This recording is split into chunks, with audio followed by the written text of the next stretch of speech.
And the only way the enemy can have any access to you, your finances, your family, your health, or anything else is you demanding justice and walking in condemnation towards others.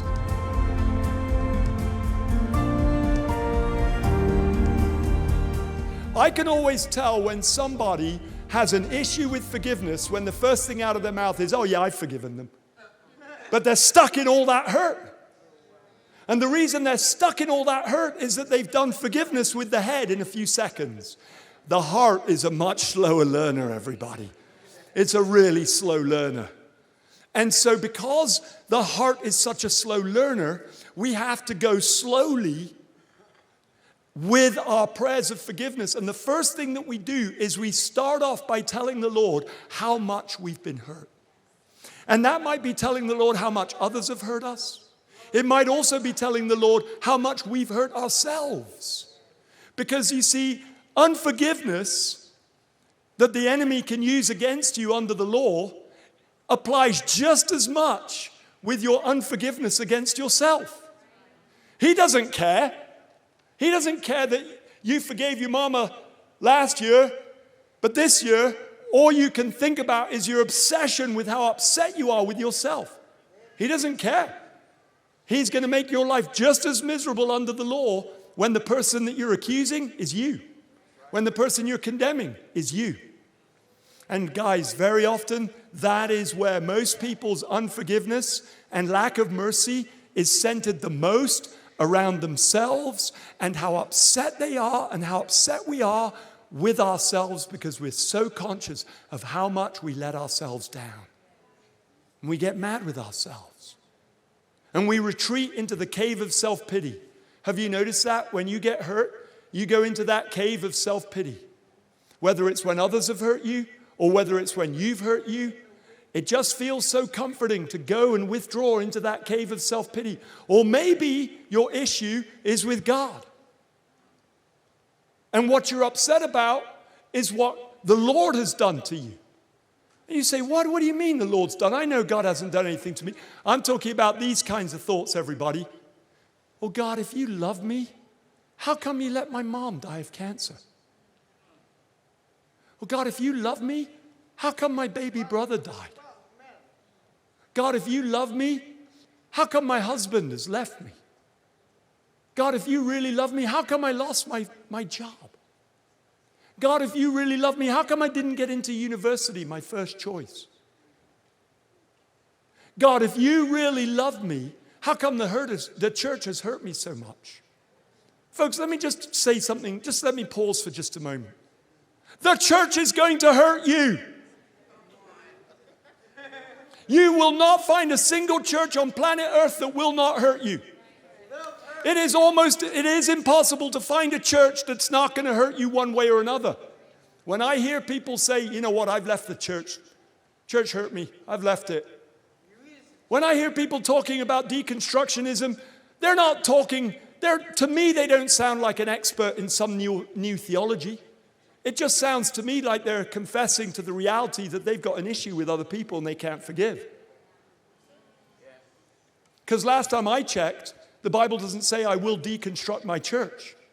Last time I checked, Jesus said, I will construct my church. I will build my church, and the gates of hell will not prevail against it. You know, the greatest way that the gates of hell will not prevail against you is exactly the same way the gates of hell do not prevail against Jesus. Forgiveness. Mercy and forgiveness. Jesus said in John 14:30, he said, the enemy comes against me, but he has nothing in me. There's no landing spot in me. There's no place that he can accuse me in. Because I'm in the mercy of my Father. I'm in the perfection of my Father and not my own. I'm not judging anybody. I didn't come to judge the world or condemn the world. I came to forgive the world. And he went to the cross and he paid it in full for us.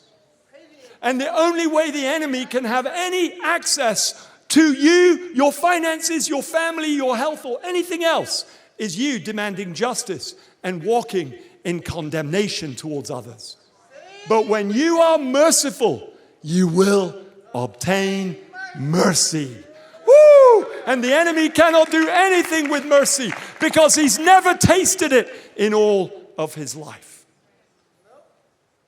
But mercy is yours and mine from Jesus. But to walk in it, you got to give it. It's as simple as that, everybody. And so in that moment, when we forgive from our heart, when we say, Lord, the truth is, my baby brother died and I don't know why. And it breaks my heart to think about it. And you tell him, because I do have a brother who's died. And you tell him in brokenness. You say, God, I've missed up my whole life with my brother on earth. And he's missed his earthly life with me. But God, I'm most of all so sorry that I've held you accountable for that. And I've asked your forgiveness for my sin of wrong reaction. You see, folks, let me tell you, it's not what's been done to you that has messed your life up as much as your wrong reactions to everything that's been done to you. That's what's really messed your life up. And it's time to stop blaming and shaming and condemning. And I'm talking about en masse in our lives. And it's time to allow Jesus and all that he's achieved for us at the cross to remind ourselves and let him bring us back into this realm of grace as we let go. You see, you can't reach out to his hand to lift you back up while you've got your hand on the neck of the person that you are so angry with, even if that person's you. And the thing about the cave of self-pity, everybody, is it turns out you're not alone in there. In fact, it's a very nasty, crowded place. It's a place where every single person that hurt you is right there in that cave with you. And when you go over it again in your mind, God, I'm just so mad with them. I can't believe what they did to me. Oh, and you turn to anybody who will give you a listening ear. You know, I just can't believe that so-and-so. I just don't understand it. You know, they just... It's exhausting for everybody.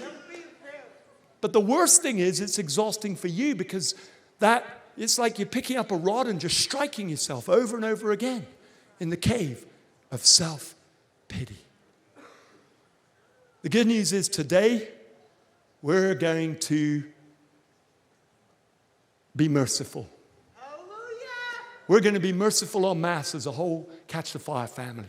And I want to encourage you that from now on, for the rest of your life, to remember this message and live in the realm of grace and mercy and not justice and the law. Because that way you are blessed to be a blessing instead of living under the curse of the law. Thank you so much for joining us, and we hope you really enjoyed this video. Don't forget to subscribe and also click on that notifications button. Also, click on the links below. We have lots of resources for you to enjoy that we believe will help you to live an amazing supernatural life in the power of the Holy Spirit. God bless. See you next time.